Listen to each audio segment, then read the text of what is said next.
Okay, Brett here in the copper room, and I'm just going to give you a rundown of my keyboard setup here and how to get it going. So when you come, there's probably going to be this cloth over the keyboard rig, and the power bar will be off. Power bar on gives power to the DI and to this fan here. The cloth can come off, and you still have to power on the two keyboards.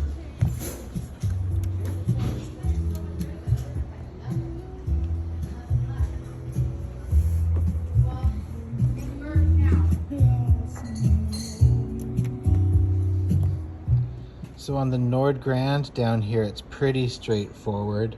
We don't want to be in live mode, and it won't be when you start it. Patch 1 is grand piano above this split point, and a swing upright bass below.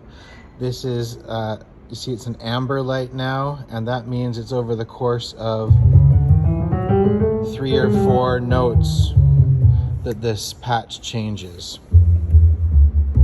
So that gives you the bass down here, and this piano sound here. 2 switches the bass to be a P bass instead of an upright bass.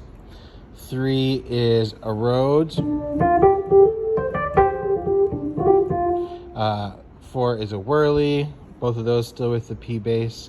And the very last one is P bass with a brighter.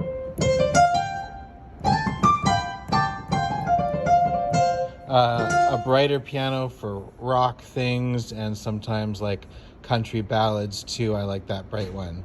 Of course, there's the whole piano engine there, so you could change the piano sound within a patch whenever you want.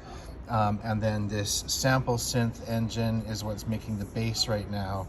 But it's all saved with I think a pretty good attack and release, and the levels all kind of burned into there, but you can change the level for any of these. But those are the 5 patches. Just the first 5 is all I use.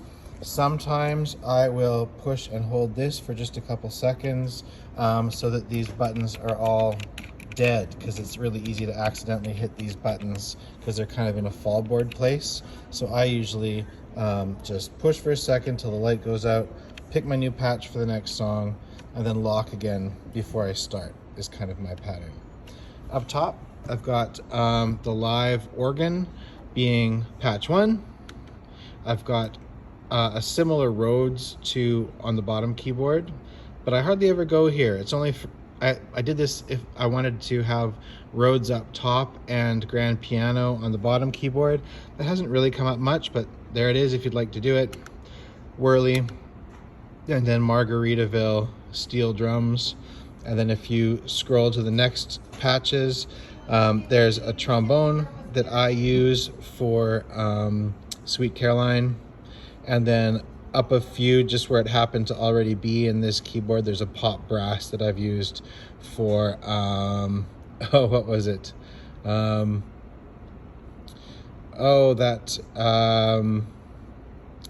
Santana song. Da, da, da, da, da, da.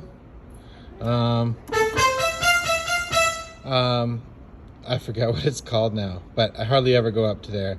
So really, patch 1, live organ, drawbars. This sustain pedal to the right is Leslie fast, slow, or sustain for the other patches. The 3 pedals in the middle are for the bottom keyboard, and then I've got volume over here for this as well. Percussion section for the organ, vibrato chorus if you ever want it. It always comes on with the 3rd on by default, and I never want that when I have percussion on, so I don't know why it does that. It's really obnoxious. I've tried to save this patch with it on 2nd harmonic for sure, and it still always opens up with the 3rd button lit up. I hate that. Anyway, there is the Leslie, everything else you need for organ, and it should be pretty straightforward from there. There's a stool, there's a table for your drink, there's a fan, and those are all the things I use for this keyboard rig in the copper room.